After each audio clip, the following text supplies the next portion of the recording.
kupata nani? Baba wengine walimu yavumilie, unampeleka mtoto skuli na chuoni hajui chochote. Walimu nao anakaza kuwafundisha watoto. Kama ingekuwa rahisi basi ungefundisha mwenyewe.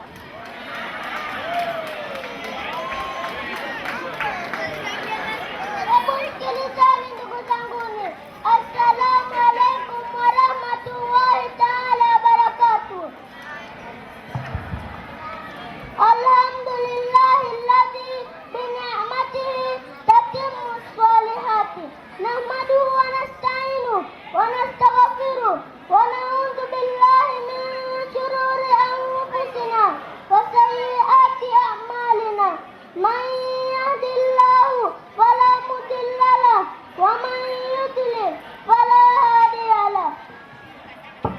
Wa ashhadu an la ilaha illallah wahdahu la sharika lahu wa ashhadu anna Muhammadan abduhu wa rasuluh sallallahu alaihi wasallam wa man tabi'ahum bi ihsanin ila yaumiddin. Amma ba'd. Baada ya utangulizi huu, ndugu zangu katika imani, leo tutazungumzia kuhusu thamani ya mwalimu. Mwenyezi Mungu anasema Suratu Zumar aya ya 9, Kul hal yastawi alladhina ya'lamuna walladhina la ya'lamun, sema, je, wanaweza kuwa sawa wale wanaojua na wale wasiojua? Ni wazi kuwa wale wanaotoa elimu na maarifa, yaani walimu, wana daraja la juu kabisa mbele ya Allah subhanahu wa ta'ala, na anastahili heshima kubwa.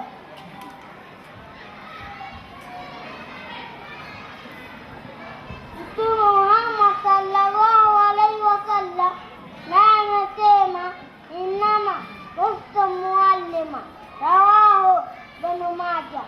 Maana yake ni kwamba mimi nimetumwa kuwa walimu. Ndugu zangu katika imani, hii ni ishara kuwa walimu ni kazi tukufu.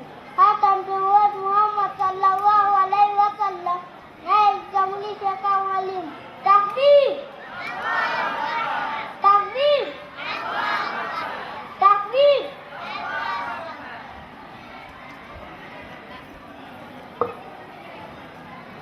Wajibu wetu sisi wanafunzi na wazazi na jamii kwa ujumla kuwaheshimu, kuwasikiliza na kuwaombea dua njema walimu.